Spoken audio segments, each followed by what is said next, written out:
but I never seen bats. How she could be editing at 1905 if she died in 1890? It's very easy, very relaxing.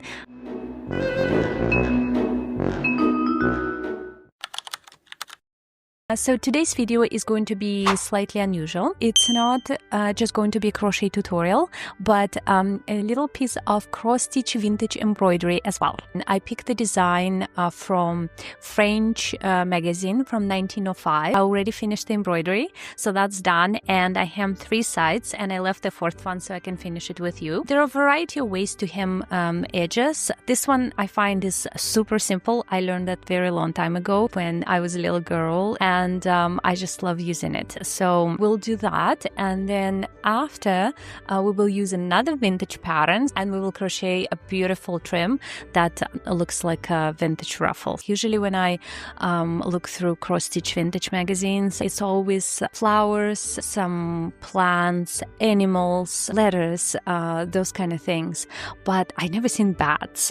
And so when I saw it, I was like, oh my goodness, it is so perfect, because I already was thinking I need to make something special for Halloween, and I wanted to make something vintage, but I wasn't sure what to do. So it was like perfect, absolutely perfect. So this design comes from a French publication, a small book, a small collection of different embroidery designs. And if you look at the bottom of the page, it says that the company is called 𝐂𝐡𝐚𝐩𝐭𝐞𝐫𝐬. I apologize for my French, I do not speak French. And the interesting thing is, when I saw this name, I was like, oh well, I should Google it. And then as soon as I started research, I realized, oh my goodness, I do know this company, and I'm sure you know this company as well, and it's DMC. Anyways, as I was reading through all this DMC historical stuff, I came across this name, Thérèse Didalmont. She seemed to be a key figure in this whole how DMC company became associated with embroidery, and that story is very interesting as well. She was an Austrian designer, embroidery designer, and very talented. She and her sister already had an embroidery shop in Vienna, and they were selling threads, they were already doing designs, so they already had something going on, and they were quite popular in that area. So DMC looked at her work, and they invited her to come and work with them. She didn't agree right away because there's quite a gap, like there's quite a few years, but she did end up coming, and basically it was a very, very, very fruitful collaboration. And then there's some mystery starts happening. She died in 1890. That's a known fact. It's recorded. And then I look at my embroidery design, and it says she edited that catalog in 1905. I was like, wait a minute, how she could be editing at 1905 if she died in 1890? Nobody knows exactly what happened, and there are a few rumors about it. Some people say that she had a niece with exactly the same first name and exactly the same last name, and that niece used to work with her quite closely. So they just continued to publish it under the same name, so no changes had to be done, but it was already not the original Thérèse Didalmont, but it was her niece. Just happens to be that she had the same name. More than that, she signed a contract because the company already knew that, oh my goodness, things can happen, you know, and this time they signed a contract with her saying that she cannot get married, and if she would get married, then she cannot change her name, because that name became like a brand integrated into DMC and embroidery. It is a very popular story. Like, that is one of the first things you'll see if you start Googling, but I could not find any like actual proof of that, like a contract with the company's demands or anything really physical. In fact, this news story is very, very mysterious.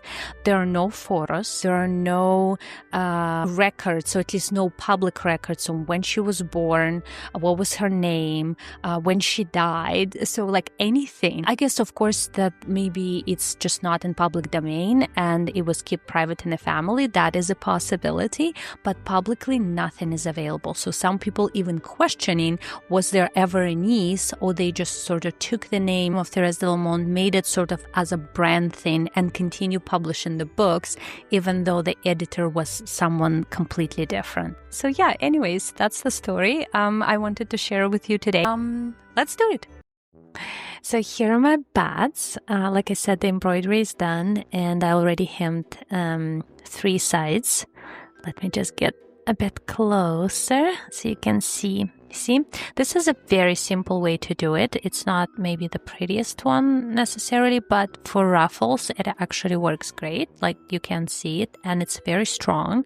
And I needed it to be strong because this cross stitch fabric for some reason is like really like it frays so badly. I want to make sure that my edge is all secured.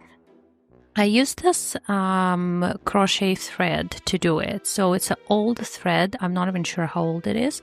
And so I'm going to use it for hemming and I will use it to crochet as well. So that way everything matches. I'm not sure. I don't have a label anymore, but I think it's a size 10. So like regular thread 10. So this is what you're going to do. I'm going to show it slowly a few times. So you're just going to insert your needle here, and then not here, but here. You will pull it out, sort of like inside of that loop. And you just pull, and done. Okay, so again, you do the loop, you insert your needle, and then you pull it inside, like sort of within that loop. And then you pull, and then it's done. So let me show you closer. Just in case if you've never done it before, I want to make sure that it's clear what I'm doing. Okay, see, like in this type of fabric, it's very easy because you already have holes. You just have to make sure that you sort of line them up. Okay, so insert and pull it out inside of the loop right here, and then pull, and done. So it sort of like imitates overlock.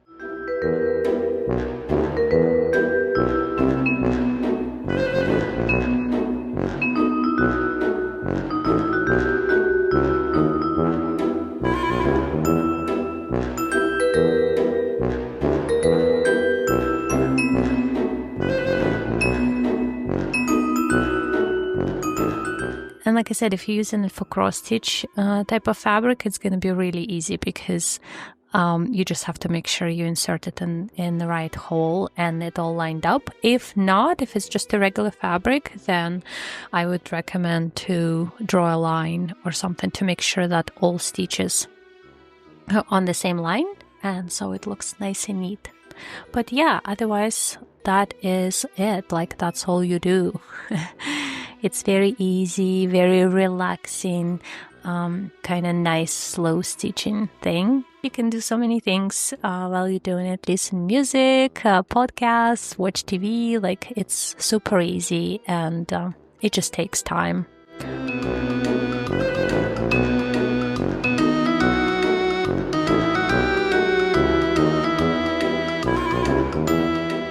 Okay, so I'm almost done here. And actually it's good because I have to change thread. So I'm going to show you a little trick that I do. If you're a beginner, it's going to be helpful. So I'm just going to cut. Oops. Okay, cut this. So normally, like if you embroider, you know you're not supposed to like make knots and all that stuff. But I feel like if you can make nice tiny knot like this one, it's okay for this type of work. And also if you're a beginner, I find it easier.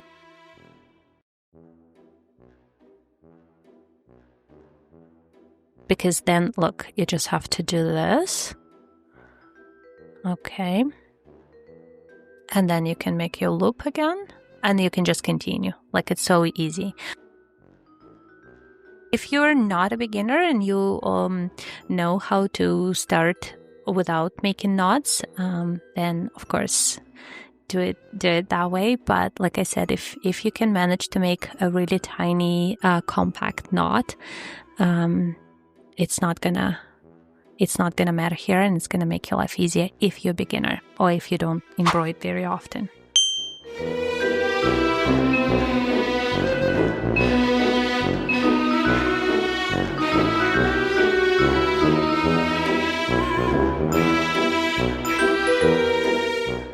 Okay, so this is a corner. I'm almost done. So I'm just going to make a stitch, maybe even a couple stitches right at the corner. Again, just to make sure that everything is nice and secure. There's gonna be like some little threads here and there, see, like those. You can trim them later, just to make sure it's pretty. But I would do it like at the end. Yeah, let's make one more.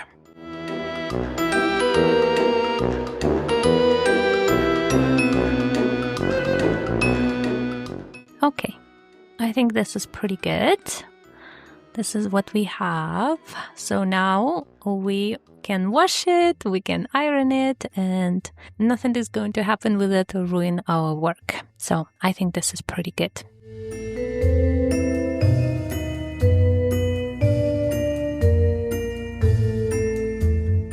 Okay, so we're done with that. Now we will start our crochet. Yeah, so we're going to use same cotton thread. Let me test the hook though, I'm not sure. So this is my 1mm hook. No, this one is 2mm. Yeah, I think I like this one. So I will use 2mm hook. I think this would be good. And let's just attach. So see, now because of that hemming, we created sort of loops here, and we can attach our crochet. It's pretty much like if you have a foundation chain, you know. So just gonna chain as usual. And we will just be going under these loops, like top loops. And what we're gonna do is, before we start the pattern, is just make one full round of single crochet stitches. If you're in UK, double crochet stitches, right? So just our basic stitch all the way around. And this will help us to sort of see our stitches better and make sure that we can count, and also to help us establish the actual sort of stitch count. The pattern there needs to be visible by 4. So what I did here is, so I will have 56 what is this? Yeah, 56 stitches on each side.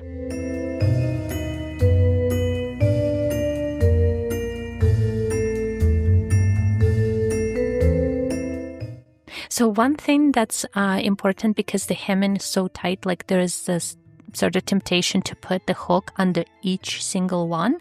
I wouldn't do it because it's going to be too crowdy. Like I would skip one here and there to make sure that, you know, it's sort of flat and evenly distributed. If you're doing this, like if you're doing this one full round of single crochet and you see that your work is like really wavy, that means you just put too many. So I would just frog it, like undo it, and just space them out a bit better. You do not have to, in fact, you don't want to put a stitch under each single loop that you see there. So for me, I was skipping one here and there, and I ended up with 56, which is perfect because I can divide it by 4.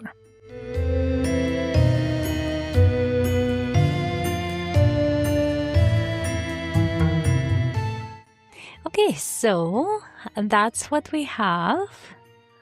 I think it looks pretty good. See, like it's flat, so there are a few spots that may be a little bit wavy, but not too bad overall. Like I think it's pretty good, and I have 56 stitches on each side, and the first round is very simple. So let's remove marker, and I'm actually going to make one slip stitch just to connect So that's gonna be my beginning here.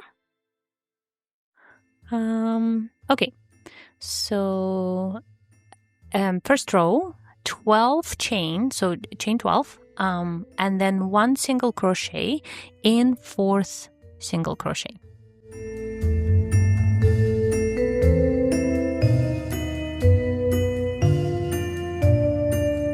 Just put it here. There you go. And that's what we have. Little loop like this. Okay, let me get closer, just in case. I mean, this is quite easy, so, but just in case. 1, 2, 3, 4, 5, 6, 7, 8, 9, 10, 11, 12. Okay, so 12 chains. Then we're skipping 4, we're skipping 3, and in 4th we put 1 single crochet.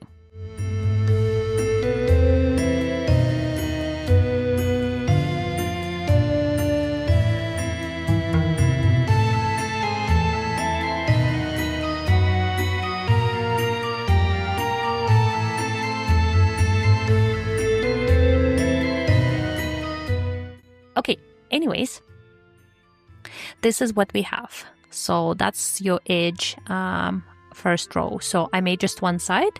You just have to go all the way around, and yeah, it's very easy. Chain 12 and then 1 single crochet in the 4th stitch. Because it's a ruffle, it's quite forgiving actually, so even if you're making mistakes here and there, that's okay.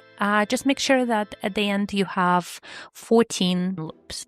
So this is what we get. I think it looks super pretty. Actually, I think that if you like, you can stop right here. I don't know if I'm weird or what, but like, it looks kind of nice for me. Like, what do you think?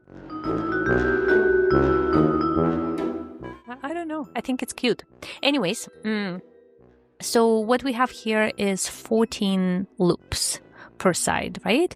We had 56 stitches, so we had to fix it at every 4th stitch. So yeah, we have 14 loops.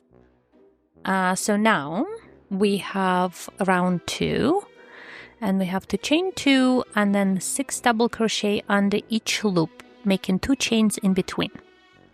So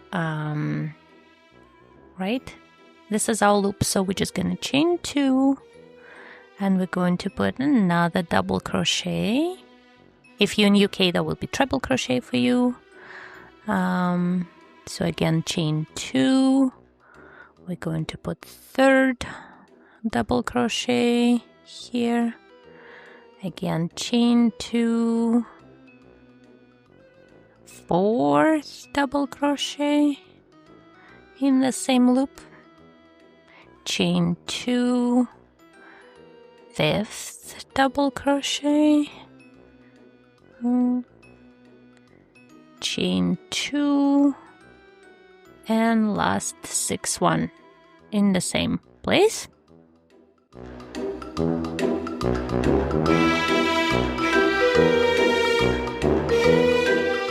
Right? Yeah, that's what we have. And so now again, chain 2, and then it says 1 single crochet in 2 SC. Because it's a rug, there was some sort of... The only place I can put single crochet basically is in between. So I think that's what I'm gonna do, because I'm not sure what they're referring to. So I'm just gonna put it here. It's sort of like a standard way, because the beginning of my work was slightly different. So I'm gonna do it like that. And then I'm going chain 2, and then 6 double crochet under next loop, and then we have to basically continue this way. So yeah, that's what it's gonna look like. Which I think makes sense, right? So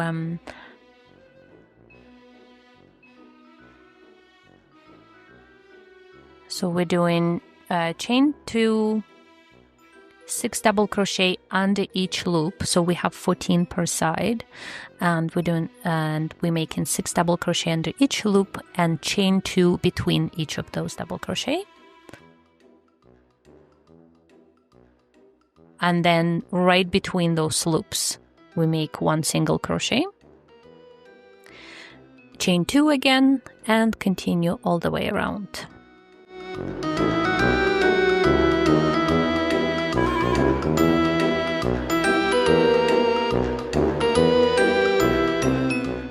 So that's what we have. That's just one side. I just want to stop and show you this is what it looks like.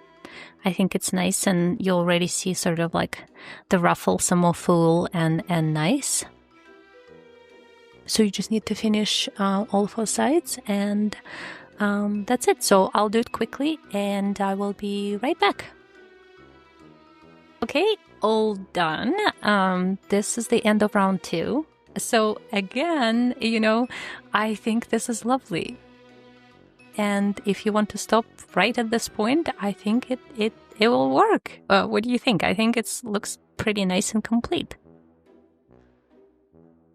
So I'm just going to finish this last ruffle and I will start round 3. But honestly, I don't know. Like, I mean, it looks pretty good. When I made round 1, I thought like, oh, that's pretty good. You can just leave it at that.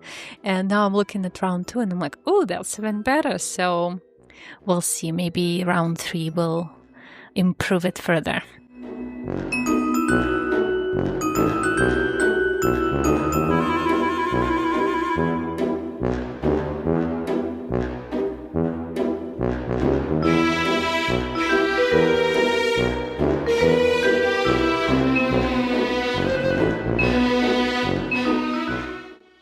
Okay, so round 3, I already did a few ruffles here because I think round 3 has a mistake. Like, it doesn't make any sense. What says there's some sort of typo. So I'm going to show you what I think it's supposed to be. So see, you have small holes now. So 2 single crochet in first hole. So we're going to do that. So 1. And then second one to the same one.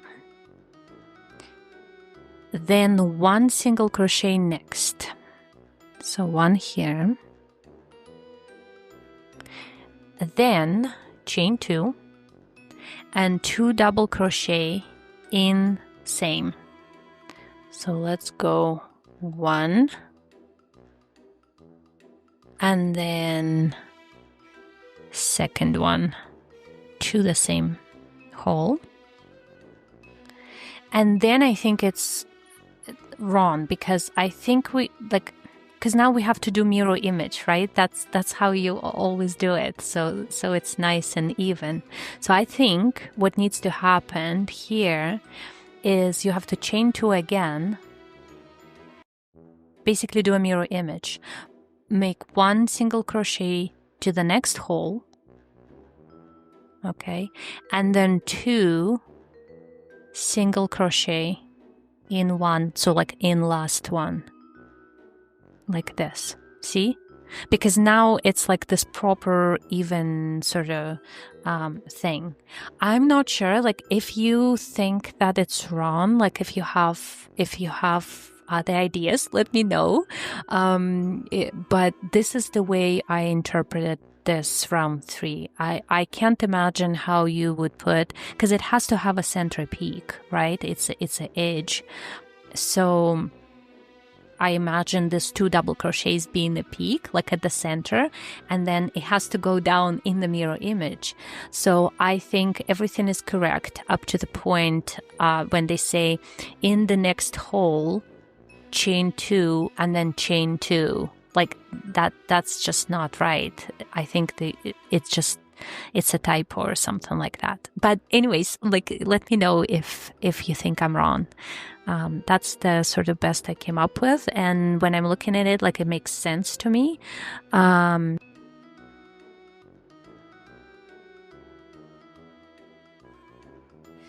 that's the last one. Let's see what we have.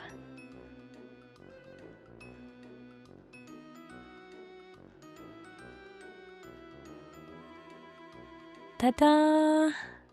I think it's super lovely. And it actually didn't take me that long. And see, like it's nice on both sides.